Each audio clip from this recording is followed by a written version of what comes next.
السلام عليكم ورحمة الله وبركاته. أعوذ بالله من الشيطان الرجيم. بسم الله الرحمن الرحيم. الحمد لله رب العالمين والعاقبة للمتقين والصلاة والسلام على رسوله الأمين محمد وعلى آله وصحبه أجمعين. اللهم وفقني لبيان ما يحتاج الحاضرون إليه وما يصلح أحوالهم. لا أسألكم عليه أجرا إن أجري إلا على رب العالمين. إلهي أنت مقصودنا ورضاك مطلوبنا فأعطنا كلنا محبتك ومعرفتك. الله ذو الجلال تبارك وتعالى تقدست أسماؤه barçamızın etken taat-ı ibadetlerimizi ve hayrat-ı ihsanatlarımızı ve çeken zahmetlerimizi din-i diyanet yolunda ve öysörde etken muhabbetlerimizi öz azamatlı dergahında kabul-ü makbul eylesin. Ve hemmemize barça Müslümanlar veren iki dünyada saadet ve iki dünyada gönülmek ve iki dünyada felah versin. Ya del Celal'im, ya yaradan kadir kudretli cebbar, ya yaradan kadir kudretli cebbar, armanda koymağıl ya del Celal'im, nefsimin rayinde kerimli gaffar, fermanda koymağıl ya del Celal'im, meni nefsimin de fermanını koyma, hayvetimin izine düşüyen etme.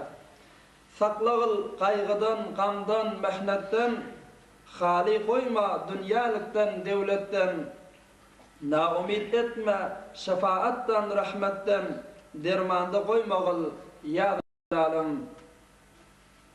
Tenim dertli kılma, ödüm ne gallaç, gönlüm giyinet, koyma ağzı yalanat, zalıma duş etme, namerde muhtaç, Gam menne koymağıl ya del Celal'im. Aya kadir senden kudretli kim var? Aya kadir senden kudretli kim var? Kerimin güçlüdür, günahım besiyar. Bir zalim kulunda eylap giriftar, heyranda koymağıl ya del Celal'im. Mahtum guli şerhem bolsa şe'ninne, hayrı dönder, arman koyma canında. Dünya ahir dost düşmanın yanına şermenne koymağıl ya del Celal'im. Huday Tebareke ve Teala bu mahtumul hakamıza da cezayı hayır versin vakıan ki kavi koşkuları koşup yani bizim ihtiyarımızda koyuptırla Huday Teala cezayı hayır versin. İki dünyasını avad etsin. İnşallah bir gece Sure-i Leheb'i aydıp da eştirer tercüme ve tefsirini. Ama çünkü bunun içinde qavi ve fücü kıssalar ve hikayetle kan bulunsam, bununla inşallah iki celesede aydıp da eştirer. Hem bir celeseni şu Sure-i Leheb'den aydar inşallah hem inniki hefteni şu Sure-i Leheb'den aydar. Harişan bir tilavet edip beraber. Euzu billahi mineşşeytanirracim. Bismillahirrahmanirrahim. تبت يدا أبي لهب وتب ما أغنى عنه ماله وما كسب سيصلى نارا ذات لهب وامرأته حمالة الحطب في جيدها حبل من مسد صدق الله العظيم. Selamet bol. Biz Sure-i Leheb Mekke'ye mükerremeden nazil olupdur. Peygamberimiz Mekke'de vaktinde özü de 5 ayetten teşkil tapıptır. Bismillahirrahmanirrahim. Tebbet yeda Ebi Leheb. Helak bolsun, qurisin Ebu Leheb'in iki eli ve tebbe ve helak de bolli, quridi. Ma agna anhu peyda vermedi şona, bayitmedi şol Ebu Leheb'i maluhu ve ma keseb malu mulki ve kesbu kari sayasla naran. İşte çıkınca Ebu Leheb cehenneme girer. Zâte leheb. Heyvere bir şo'lever, bir yalanlı Türkmen şo'lever diyecek yerine yalanlı diye. Beter yalanı kem. Ve imra'atuhu. Ebu Leheb'in zinanısı da cehenneme girer. Ya da bir tefsire vara ve imra'atuhu hammaletel hatab. Ebu Leheb'in zinanısı odun götürýändir, hizomkeşdir. Ve bir tefsiri vara da şogulluk etýändir, casusdur. Fi cidiha hablum min mesad. Ve şu Ebu Leheb'in zinanasının boynunda hurman qağığından örüglü bir tanap bardır.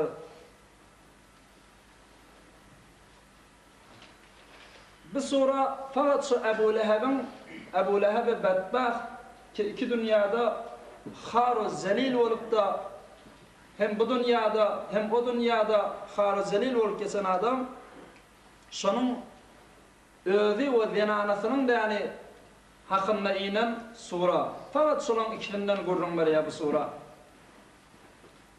Ebu Leheb'in adını eşitýändirsiňiz, Ebu Leheb diye, Ebu Cehel diye, Ubey ibn Halef diye ki Peygamberimizin olukon düşmanlarının biri ve olukon eziyet berýänleriniň biri birisi Ebu Leheb. Ki şoňda yani lanetinin hakkında Hudaý Taala bir surany nazir aýlandyrypdyr. Ebu Leheb'in asli adı Abdul Uzza. Tarihte bellemeli gurrunlarımız inşallah şikici aydar. Ebu Leheb'in asli adı Abdul Uzza. Uzza da bir botun adı. Şu zamanında botperestler botlara ad koyyamıştık. Uzza, Ellat, Menat ki Kur'an'da da şu kelimeler geliyor. Botlan adı şey. Abdul Uzza, Uzza diyen botun bendesiydi. Yani Ebu Leheb onun lakabı oluyor da. Bu Ebu Leheb Peygamberimizin da öz emusi, bilece ağası diyadetinin doğunu. Yani önsağa Ebu Leheb bitir Peygamberimiz veren arası kavmuştuk. Peygamberimiz hani peygamberlik verilmeğinden önse meb'us bolmağından önse ki hemmemiz biliyoruz Peygamberimiz 40 yaşında peygamberliğe yetiyor. 40 yaşında peygamberlik veriliyor. Şondan önse Ebu Leheb Peygamberimizi bitir kavurarmıştık. Heyvara arası kavmuştuk. Hatta Ebu Leheb'in bir 3 tane oğlu var. Birinin adına Utbe diye, o biri Utaybe, üçüncüsü de Muattib. 3 tane Ebu Leheb'in oğlanlarının adışı. Utbe, Utaybe, Muattib. Peygamberimiz veren arası şu kadar kavmuştuk ki Utbe bilen Utaybe'ni öýlendirjek moga hiç kimin gıydını alıp bermeýär, meger Peygamberin gıydını alıp berýär. Peygamberimizin Ümmü Kulthum diýen gıydını Utbe gel alıp berýär. Başlan Ruqayyani Utbe cüfleýär, Ümmü Kulthum diýen gıydyny Utaybe cüflep berýär Ebu Leheb. Öz oğlanlaryny Peygamberimizin gıydylaryny alıp berýär. Biz şu kadar yani arasy kavmuşlyk. Amma Peygamberimiz 40 yaşa yetýär. Peygamberlik berilýär ona. Peygamberlik berilenden sonra öňçek çonki hani bir İslamdan hiç bir ifi yok dünyanın yüzünde bir sirren mahfiyanet gelip de yani davet etýänmişdik Peygamberimiz dini İslam'a. Bir iki neferin yanına etýänmişdik, kulagyna etýänmişdik. Namazyny, ibadetini hal gidip bir dağda, qarın sünnet etýänmişdik. Halka köketmellerlerdenmişdik. Onu şuforun bir iki neferden musulman etip gören Peygamberimiz. Şondan beýle Peygamberimize peygamberlik berilenden sonra Ebu Leheb içgaralyk etýär, hesadet etýär, hasudi etýär ki Peygamberimizin peygamber bolandygyna. Peygamberimiz 3 yıllar sirri ve mahfiyane dine davet etýär. O qaranqyda, giycelikde, halwat yerde, şu gorun yerlerde dine davet etýär. 3 yıl geçenden sonra Hudaý Taala tarapdan bir ayet gelýär. Auzu billahi mineşşeytanirracim. Ve enzir aşiretekel aqrabin. Gorkuz sen öz yakın hanawadaňy diýär Hudaý Taala. Peygamberimize destur geliyor, inni sen dinini elam et, dini qiyğir, aşkar et, ümsekti öz hanavadandan başla deyiptir Hudaý Taala Peygamberimize. Şondan Peygamberimizin awal eden işi Safa dağına çıkıptır. Safa dağıdaki inşallah Mekke'ye gitseniz veya gidenler görendirler. Merve Safa deyipten iki tane dağ var. Hazırlaşa ikisinin ortasında yört diye. Peygamberimiz şu Safa dağının üstüne çıkıp da ey ehli Kureyş, ey ehli Mekke yığınanın ki Hudaý Taala taraftan men size bir peyamım var, bir haberim var diye. Şondan adamlar öz işini, kesb-i koyup bariyerle, üşüyerle ve bu Muhammed ne mi diyecek kabide, ne mi haber vaka? Onun üşenlerinden sonra Peygamberimiz ayet ya ey ehli Kureyş diye şımada selli meni ne formadım tanıydınız? Tarihte bilmeli vurdum bana.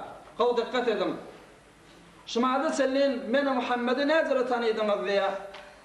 Onun ola ayet ya Allah xob seni bir emin tanıydık. Doğru kefinne sözünde yalan yok. Bir ınamlı adam tanıyat şımada sellin ettirler. Onun Peygamberimiz aydıptır. Eger men aýsam şumat şu dağın aňarsynda bir goşun ýaty, bir leşker ýaty, erti gelip de size hamle etsek bolýar diýsem, ýene de siz Peygamber ýa-da Muhammed ynamly, Muhammed kefinne sözünde yalan ýok diýip inanarsyňyzmy diýipdir. Adamlar diýipdirler, Muhammed diýipdirler, sen eger şol goşun serwatla şumat hamle edip başlady diýsen de biz inanarys diýipdirler. Son şumada senden yalan yok ahire. Biz senden yalan eşlemiz şumada senden deyipdirler. Onda Peygamberimiz aydypdyr, eger meni rastgı tanıyan bolsaňyz, biz ananan ve iman getirin ki men Hudaý Taala tarapdan sizlere peygamberdirin, sizlere resul ve elçidirin ve siz bu botları ibadet etmeden ayrılın inni. Kaçın gelin Hudaýyň ibadetine deyip de Peygamberimiz evvelin bar davet etdiği dine İslam'a. Ama Peygamberimizin evvelin davetinde evvelin şahsi kişinin aleyhine çıkıyor Ebu Leheb. Ebu Leheb bedbaht ki Kur'an onun bedbahtını sabit ediyor. Sayasla naran zâti leheb. İşte içkin oda girecek, cehenneme girecek. Kur'an sırahatın aydıp duruşun cehenneme ediğini. Şol gelip de yani Ebu Leheb Peygamberimizin yanına gelip hay Muhammed diye ilim uğrifin diye. Subhanallah. Elim uğrifin ey Muhammed diye. Aya şu için yani bizi işimizden, kesb-i koydun mu diye. Hay adamla pıtıran şu Muhammed'in tevrundan diye. Bir maqam misliye, riyaset bolacak bolya, reis bolacak bolya bizim başımıza. Pıtıran onun yanından, durmağımın kefine kulak asmağın deyip de adamlar şaşırıp, özü de ellerini daşıdıp Peygamberimize de yani atmağına duruyor. Tarihte sebit olan gurrunlaşılar. Peygamberimize daş bella, Peygamberimizin de yani ennam canları mecruh bolup, hatta mübarek eginmaşı kızıl kan bolýar Peygamberimizin. Şoňa Peygamberimiz aýdypdyr, sen erim uğrifin ki bizi şu hadisyn yani işten alqalın diýipdir. Amma ol defede Hudaý Taala öz Habibinin şu form sevlenligine durup bilmepdir. Hudaý Taala tebbet yeda Ebi Leheb.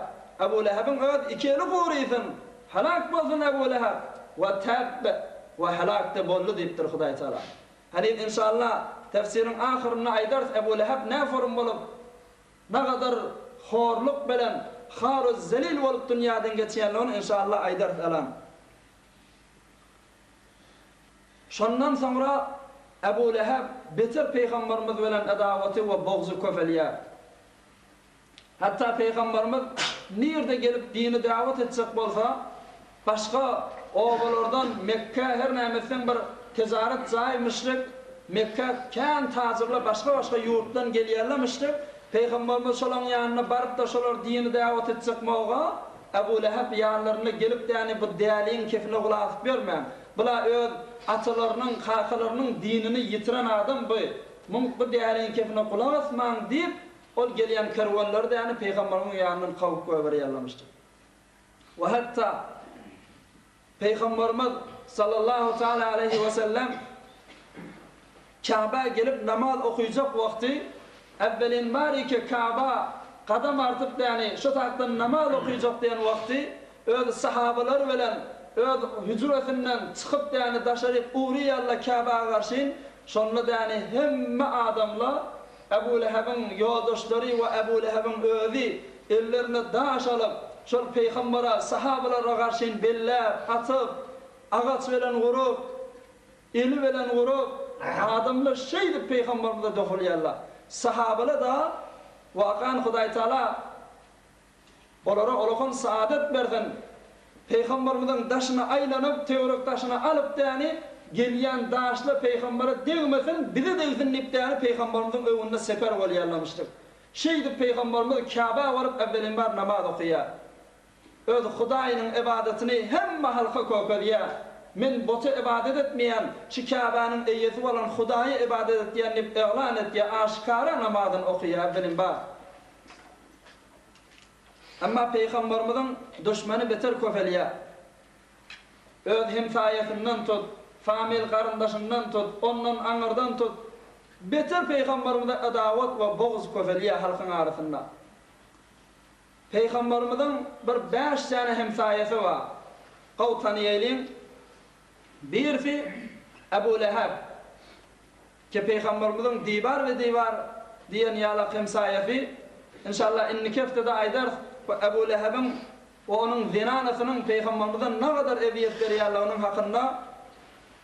Bula inni kullan kafir olup geçiyor dünyadan. İkincisi Hakem bin Ebil As. Hakem ibn Ebil As elhamdülillah bu hemsayeleri bir nese vakitten sonra din-i İslam'ı müşerref oluyorlar. Üçüncüsü Ukbet ibn Ebi Muayt. Ukbet ibn Ebi Muayt kimin gurrununda Kul a'udhu bi rabbin nas'ta aydık geçendir. Peygamberimizin hemsayesi ön bir İslam'ı müşerref oluyor, Müslüman oluyor. Ama bunun bir zangar doğası vardı. Ubey ibn Halaf şol sebeple yine dininden dayanıp murtet olup kafir olup o da kafir dünyadan geçiyor. Kul a'udhu bi rabbin nas'ın tefsirini aydıktan eştirendir. Ukbet ibn Ebi Muayt. Dörtlüncüsü Adi ibn Hamra, beşlincüsü İbnül Asqa, burada da dünyadan kafir geçiyorlar. Ama beter kineli, beter boğuzlu hesadeti ken Ebu Leheb oluyor bir hemsayelerinin arasında. Bu beter eziyeti de ken veriyor. Hatta peygamberimize eziyet verecek olup eden işi neyme? Bir gün iki oğlunu çağırıptır yankı okbe veren okaybani. Hay oğlanlarım deyiptir. Eğer şol öz venanalarınız Rugayye bilen Ümmü Kulsum'i talak vermeseniz men sizden razı değerliptir. Gidin çıkın ben öyümden, eğer şolar talak vermeyecek bolsanız deyiptir. Men sizden rezayetim yok hiç moğu deyiptir, eğer şoları talak verip de eziyet vermeseniz deyiptir. Şondan ol Okayba dədəsinin diyenine gidip de Peygamberimizin mübarek olan iki tikken nur olan kıyıları Hazreti Rugayye ve Ümmü Kulthum radıyallahu ta'ala anhuma onları talak verip de dul hatun et koyarlar. Nezip olmasa şol. Ama elhamdülillah bula sonra kimin venanesi oluyor? Tamamı İslam, tamamı cihanın bilyen zadi bula talak verenden sonra Hazreti Osman-ı Zinnureyn radıyallahu ta'ala an geliyor Rugayye'ni ödüne cüfliye. Rugayye'ni ödüne aliye. Peygamberimizin üçüncü halifelerinden biri. Osman-ı Zinnureyn üçüncü halifesi. Hemen tanıyanınız. Rugayye'ni aliye. Bir neçe vakti Rugayye bilen yaşaya ama Rugayye dünyadan geçiyor. Dünyadan geçenden sonra Peygamberimizin özü Osman radıyallahu ta'ala'nı çağırıp men ikilenci kıydımda sana verecek deyip Ümmü Kulthum da şuna dakıya. Gününün adam Osman ki ona dünya isma Zinnureyn diye. Ne mi deyip? Zinnureyn dedi iki nurun eyyerifi. Sahibi de nur. İki tane Peygamberimizin kıyızları iki tikken nur şoların eyyeti olan Osman. Ama Utbe bilen Utayba onu talak veriyor. Talak verenden sonra elhamdülillah yine de Osman radıyallahu ta'ala onları ödüne cüfliyor.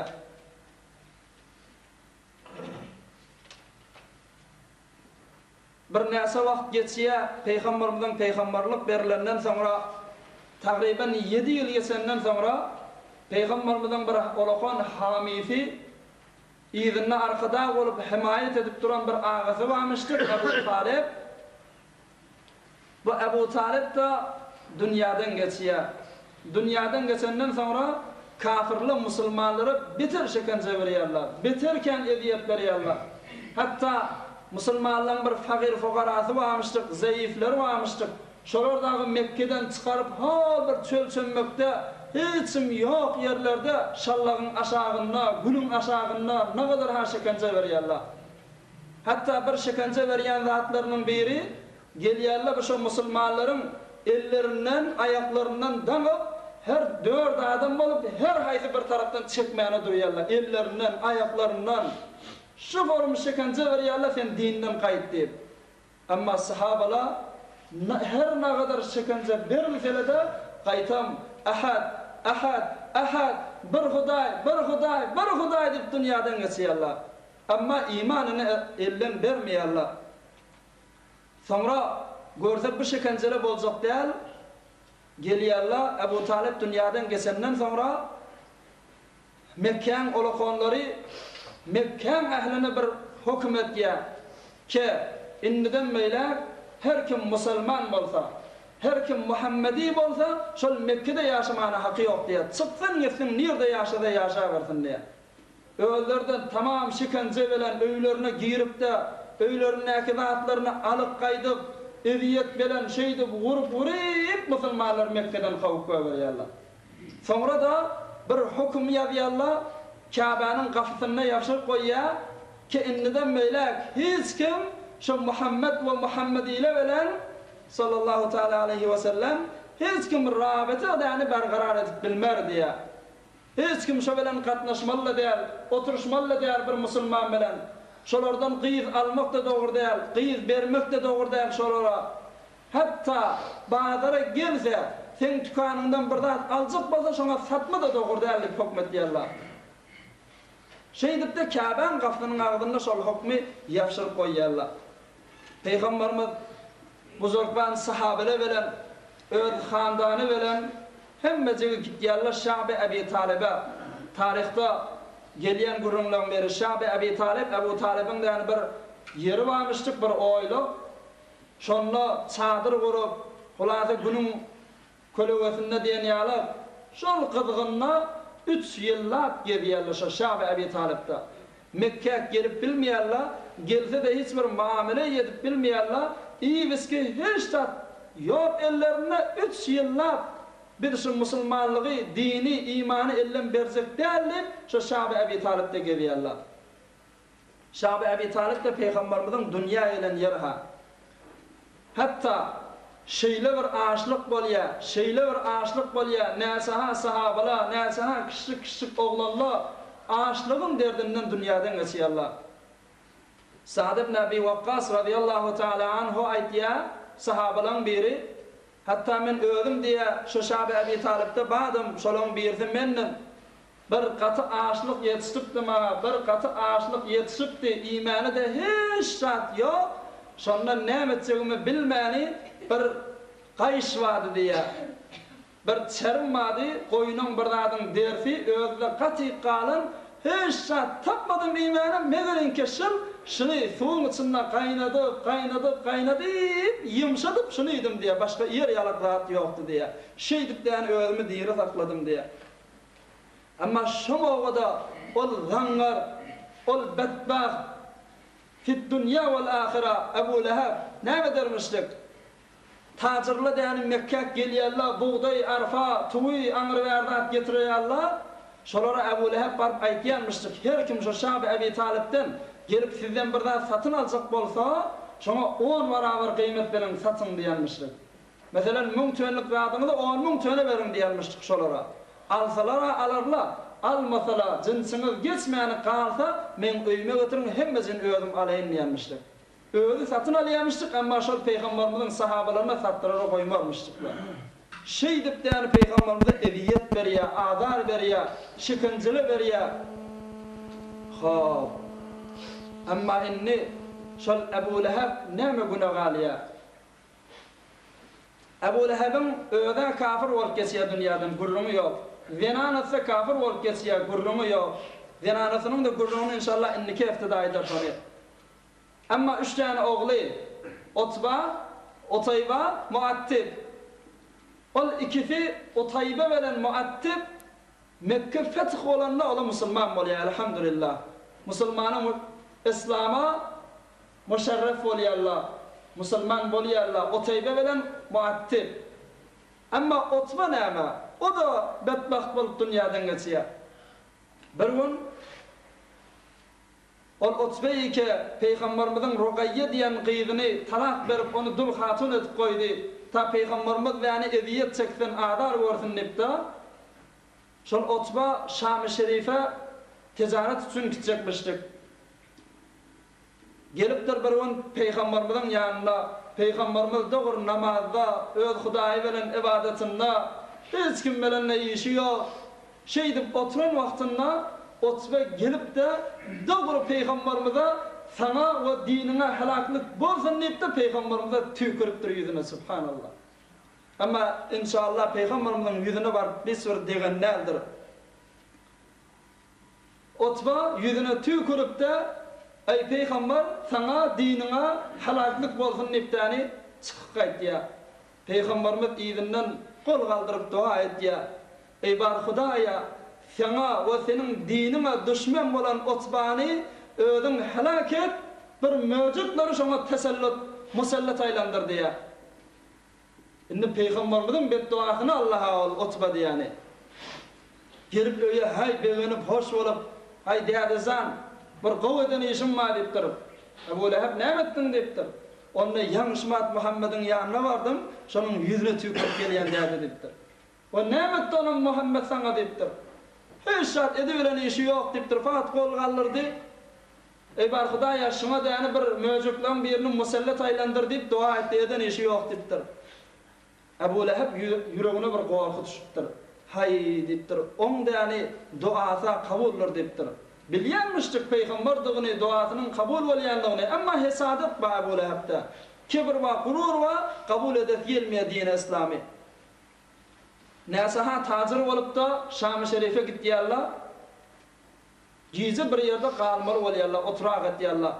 Ebu Leheb'in yüreğinde de öyle korku ba ki Utba oğlu bir zat bulamasın deyipti.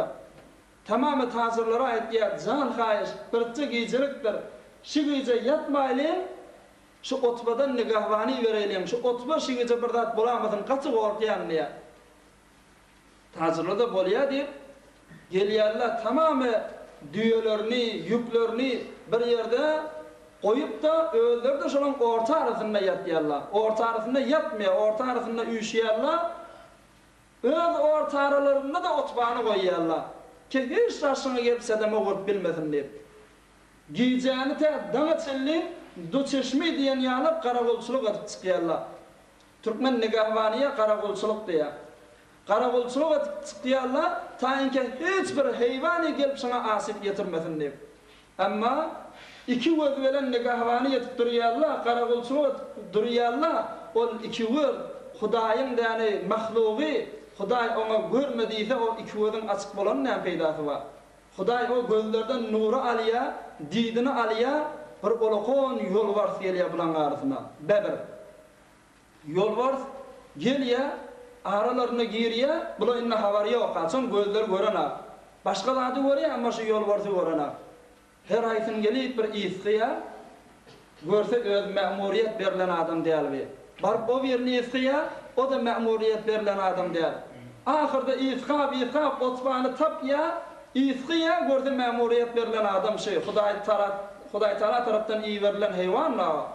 Şondan onu da yani dofulup, Utba'nı tikki para edip, kanı ulaştırıp da yani şonun arasından çıkıp kayıt ya. Damat ya, görseli birden Utba da yani ölüp, kanı ulaşıp yatıyor. Tikki para oluptur. Ne hazır oldu be? Dana çelden bir gözümüz açıktı. Yok, göz açanın peydası yok. Huday on didini, on nurunu alsa. Şey deyip de Utba Şam-ı Şerif'in yolunda tezarete var yanmağa. Çünkü Peygamberimizin de yani bedduasını aldı. Şey deyip halak oluyor. Mel'une fit dünya vel ahire oluyor. Amma inni Ebu Leheb'in özü näme? Ebu Leheb de bir näçe wagt dünýäde ýaşandan soňra ona bir dert ýetişýär. Aýna şu zamanyň idisi diýen ýalar, idis diýen ýalar bir zat diýen namly ýetişýär ki ilaýagy tamam guryp ýatýar bir öýde. Yuwaş dura däni Ebu Leheb porfimana durýar. Bir porfif Ebu Leheb'den çykmana durýar. Öýde saklay bilmeýärler bitir porfi. Daşarda goýýarlar. Daşardan ne iyisi geldi öýe. Hem saýla gyçygydyp bu porfi näme? Şondan mon oglanlary hatta Ebu Leheb'in ýanyna baryp bilmeýärlemişdi. Bir kuşlaryna karger tutup pul berip Ebu Leheb'i götürdüp hal çölçenmege gitip goýupdyrlar. Hiç kim ýok ýerde iyisi şähere gelmesin diýipdi. Ebu Leheb şol çölçenmekde näçe wagt ýatyp dünýäden geçýär. Şol porfulugy bilen. Ölümden sonra mon porfulugy 2 barabar bolýar diýär. Aslan ýanyna karger baryp bilmeýär diýär. Şondan muny näme diýerler? Daşanrak ýerden bir guý zatga diýerler, kabrga diýerler. Kabr diýip de ýöne bir kazma. Onam da Ebu Leheb'in ýanyna baryp bolanak, ýany goýyna ýakynlaşyp bolanak porsulugyndan bir uzun agaç tapyp da şol agaç bilen Ebu Leheb'i itiklap kabr oklaýarlar. Kabryň içine oklanlarından sonra baryp gömüp de boljak diýerler. Daşdan durup daş bilen bellep Ebu Leheb'in üstünde doldurýarlar. Ebu Leheb de şeýdip dünýäden geçýär, musulman da wallah. Ol Peygamber server-i kainat, mefkhar-ı mevcudat, server-i alemiyan, Hazreti Muhammed Mustafa sallallahu teala aleyhi ve sellem ol buzurguvare eziyet veren adam vakian hakkı ve liyagatı vardır şu format dünyadan gitmek. Tebbet yeda Ebi Leheb'i ve teb halak bolsun qurifin Ebu Leheb'in ikeli diyab Hudaý Taala sırahaten metni Kur'an edip getiriyor. Ebu Leheb'in şekencesi ve eziyetleri beterkenmiştik Peygamberimize. Vakian hakkı ve liyagatı vardır bir şekencelere. Ama ahirki gurrunlar aydelim ondan sonra inşallah bolle eder. Biz bu celeseden, bu bernamamızdan almalı dersimiz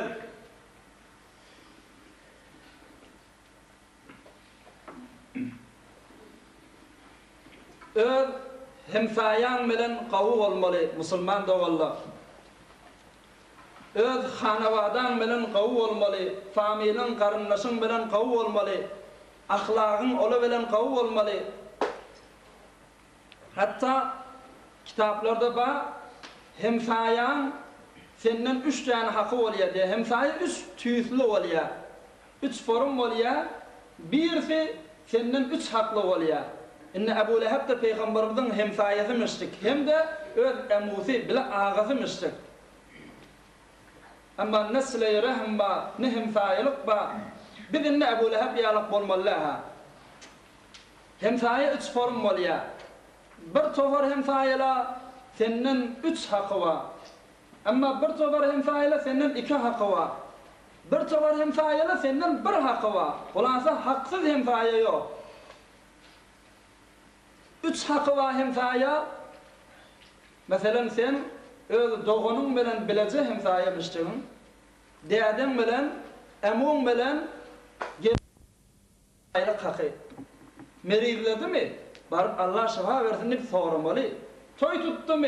Barmalı hoşluğuna. Ayet düştü mü? Barmalı yasına. Kömek gerek diye mi? Barmalı kömeğine. Hemsayelik hakkı var şu benden. İkincisi Müslümanlık hakkı var. Ol Müslüman ahirim. Elhamdülillah bu ovada ve bu mentegamızda bir kafir yok. Ama biz Müslüman. Dini İslam'ımız var. Biz Müslümanlık hakkı var. Üçüncüsü de doğulluk hakkı var. Ağalık hakkı var, dädilik hakkı var. Öz karındaşına da sen sile-i rahmetmelle, kitapta sile-i rahmetmek farz diye. Öz familine, karındaşına da yani qawluk etmeli. Biz 3 hakkı var o hemsayan. Ama ikinci form hemsaya, sen doğanın ağın değil. Yönü fakat Müslüman doğan. Onun 2 hakkı var. Bir hemsayelik hakkı, bir de Müslüman, İslam hakkı. Müslüman hemsaya ama bayat hakkını riayet etmeli, yanka yetişmeli alıp, meriz mi, toy tutkiya mi, yası var mı, hem bezine barıp durmalı. Üçüncüsü, hemsayan dini yok, İslamı yok, Müslüman değil. Onda da hemsayilik hakkı var deyiptirler. Hemsayilik hakkı var. Müslüman değil de olsa o zorken katnaşmasan da sen ona eziyetin vermeliler. Son hemsayilik hakkı var. Ha. İnni hemsayan kavsi ne forun? Haysi bir hemsaya kavi? Hasan-ı Basri Allah Teala aleyh, Awliyaullah. Hudaý Teala hemmemde şol ýaly hemsaýalar nasip etsin. Hasan-ı Basri bir mecusi, kafir hemsaýasy varmış. Öýde divar we divar. Bir mecusi hemsaýasy, dikkat edin. Muna eziyet berme niýetinde vardır, ya başga zat niýetinde vardır. Öz öýüniň bağışlan tuwalatynyň, deşüýüsiniň, fazylabynyň lülesini Hasan-ı Basri'nin hayatyna çekýär. Deme şuna akyp dursun diýe. Indi ne kadar zulüm, ne kadar eziyet be. Hasan-ı Basri rahmetullah gelýär bir debbe, ya bir hivde kiru yalıp bir al yaşam aşağına koyýar. Her haçan dolly gijelikde şon akidip de hal bir yerik akid dük gelýärmişdi fazylabynyň suwuny. Her gün şeýle debbe, gap birda doldurup koýýarmışdyk. Biz aýynky bar aýsyn ay hemsaýa näde otyň? Kalmagalla turulsun, gelermiştik bir debbe bir dada doldurup gijelikde hiç kime kökelmäni barıp bir yerde döküp gaýdarmışdyk.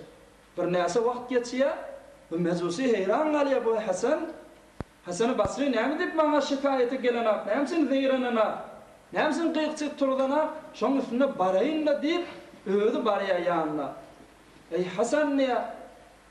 Ey Hudaýyň awliýasy, piraga, sen näme dip bir de şikaýet etmeden menden, näme dip zeyranana, özüň bilip otyň näme diýeni, men de bilip otyň. Onda Hasan-ı Basri näme diýär? Men sen hemsayan üstüne barmağına hakkım yok diye. Onun bir ovadan kebayt yaşında. Leyse husnul cevar kefful eda anil car. Qawi hemsaya bolmokluk hemsayana eziyet bermesizlik değil ya. Hemsayana eziyet bermesizlik ve sen öz boynuna ahiri. O bilen qawluk sabit bolmaya.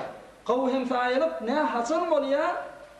Bel husnul car as-sabr ala adil jar. Belki qaw hemsaýa boljak bolsaň, hemsaýaň eziyetine sabr etmek, şonda qaw hemsaýa bollugyň diýe. Menne İslamda, dinne qaw hemsaýa bolupdy tafsirýa Peýgamber Hudaý Taala öz hemsaýama herçen sen mezusi de bolsaň, bidin de bolsaň, hemsaýalyk hakyň bar menden, şo haky bitirjek bolup sen üstüne şikaýete baramak dipdir. Şondan o mezusi Eşhedü en la ilahe illallah ve eşhedü enne Muhammeden abduhu ve resuluh deyip däni o da musulman bolýar we İslamyň şun ýalyk däni desturaty ba bolsa, İslamyň şun ýalyk iýdefi we fikri ba bolsa, bu nawat oljamışdy deyip bu da gelip musulman bolýar elhamdülillah. Bir iki däne hadis saýda eýleň Peýgamberimiz sallallahu taala aleyhi ve sellemden an Aişe radıyallahu taala anha قال النبي صلى الله عليه وسلم ثلاث يأمرن الديار ويزدن في الأعمار حسن الجوار وصلة الأرحام وحسن الخلق. Ayşe radıyallahu teala anhadan rivayet Peygamberimiz aydypdyr ki, üç tane kılık ba. Müslüman doğullu özümüzde yok bolsa tafaýlyň şo kılıgy. Üç tane kılık ba, sana abadançylyk getirýär. Ovaňa, öýüňe abadançylyk getirýär we yazidna fil a'mar umruny ýaşyny uzak etýär, saglyk getirýär sana. Näme atla? Husnul jawar. Äwelki öz hemsaýaňa gowluk etmek. Hemsaýaňa eziyet berme berdi dursun. Bir moga eziyeti sana yetişýän bolsa da sabr etmek. Husnul jawar. Şey sen ýaşyň uzak bolar, öýüňe abadançylyk geler dipdir Peýgamberimiz. İkincisi silatul erham. Öz hanawadaňa, familiňa, aga, ini, emu, dahi, dayda, gelleje, elti, baldyr, öz familiňa ýaxşylyk etmek, sile rahm etmek. Şeysen umruny uzaldyp da öz öýüňe däni abadançylyk getirer dipdir Peýgamberimiz. Üçüncüsü husnul hulk, ahlakın qaw bolmak. Hemme musulmanlara öýdemin, bazardamin, dukandamin, medresedemin, her yerde de bolsaň salam aleykum qaw bolsun. Edebin, hurmatyn jaýynda bolsun. Ahlagyn qaw bol, yüzüňdäni hemişe gülkide bolsun, güler yüz bilen halka sataş. Şu da sen umruňy uzak edip däni öýüňe awadançylyk getirýärdir Peýgamberimiz. Mahtum Gulyşanna öz kitabynda aýdýar: "Zinhar kastetmegin iýdigiň nana, göňlüň haýry bagla, sytkyň imana, hiç adar bermegin bir musulmana, ogry erden bir dogry it ýaşydyr" diýär. Hiç adar bermegin bir musulmana, her ýerde bolsa musulman ady adamy, musulmanlyk haqqy başa benden. Biz her yerde de bolsa ona ediyet bermedipdir. İnşallah qalan gurrunlarda inniki haftada aýdypda eşdirer. Ýöne geçen hafta bir näçe suallar we bir näçesine inşallah goşyň arkasyndan temas tuturda inşallah jogap berer. Birisi günah-ı kebire ne form zat bolýar, hukmy näme we näme zatly we günah-ı kebire iki form bolýar. Bir näçe günahlar we insanyň batynynda bolýar. Bir näçeler we insanyň zahirinde bolýar. İnsanyň batynyndaky günah-ı kebireler hesadet ki Sure-i Yanfeydat'ta Felak'ta ayet geçendir, hasudçılık ya da kibir, gurur ya da riya etmek ya da şirk getirmek Hudaya, bula hemmesi olukon günahşılar. Riya, hesadet, kibir, gurur. Ama daşarda bolýan günahlar da zina ýalar, araq içme ýalar, ya ýa-da musulman doganyna ediyet berme ýalar, yetimin hakyny ýeme, ogurlama, bula hemmesini bilýändirsiňiz, bula da daşarda insanyň zahirine bolýan olukon günahlar ki hemmesini de haram etmeli däl we gaçmaly işlermezdir. Bu da Sure-i Lehb'in de tefsiri boldy. Hudaý Taala hemmemize din dünýamyza awadançylyk we öýlerimize, ekillerimize bereket we iki dünýäde gönelmek we saadat we meritlerimize şefa we müşkilatly doganlarymyza dua etdiýärler. Hemmejiniň müşkilleri ansat bolup nahak zindanyna ýatanlar Hudaý Taala özü de ýani zindandan çykyp da azat bolmagynyň hakynda we ýene de ahiretde cennete barıp da hem Peygamberimizi hem Hudaý Taalaň jamalyny görüp de şu form oturşugy kıyamatda etmek Hudaý Taala hemmemize müyesser aýlandyrsyň. İnşallah barýyňyzda da Taňry ýalkadyn berýär, şeýle jelesämizde gelip otyňyz. Şeýdip de gelmekliňiz wagyan hem bize hem özüňize hem owa hem dirimize ölümimize bir iftihar we begenişdir. İnşallah şu kelasymyz dowam tapmak üçin hemişe şeýle gelip durun we beter de etmeli işiňiz. İki nefer olup her hayfiňiz iki nefer getirin ya iki nefer olup bir nefer getirin ta inki bu munýalak gaw gurrunlardan, gaw gyssalardan we hekayetlerden barça musulmanlar peýdalanıp otursunlar. İnşallah size de gaty sowab iken, hatta Peýgamberimiz aýdypdyr: "Ad-dallu alal hayr kefa'alihi." Sen bir ýaxşy işe däni delalet berseň, ayna şol işi eden ýalar. Bir namaz öwretdiňmi? Ýa-da namaz bilýänmişdik, namaz okuýmaýanmışdyk ýöne. Sen sözüň bilen, sen kefiň bilen şol namaza geldi. Her näçe namaz okuýsun ta kıyamata çelli, ta ölýänçe şoň sogaby saňa da bolup durjak. Hudaý Taalanyň näme? Aňyrsy bol, fazly keremi ken. Onuň şu sogaby ýygnamak üçin de bolsa, geleliň musulman doganlarymyzy şu dine diýanata we kelasa dawat edelim. Hemmemiz bir elhamdülillah Allahu okuýalyň. Öten ýaxşylara ruhlaryny şad etmek üçin.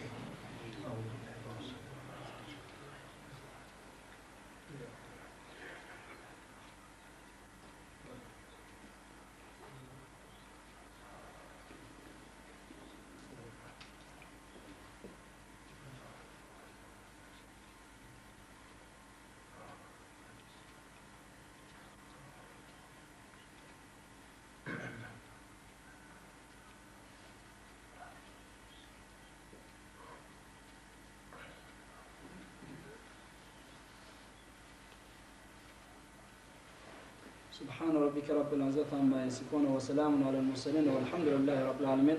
دعم الله آمين. اللهم آمين. اللهم آمين. آمين يا الله. بركة لي يغنم حقنا دعاء دور. آمين.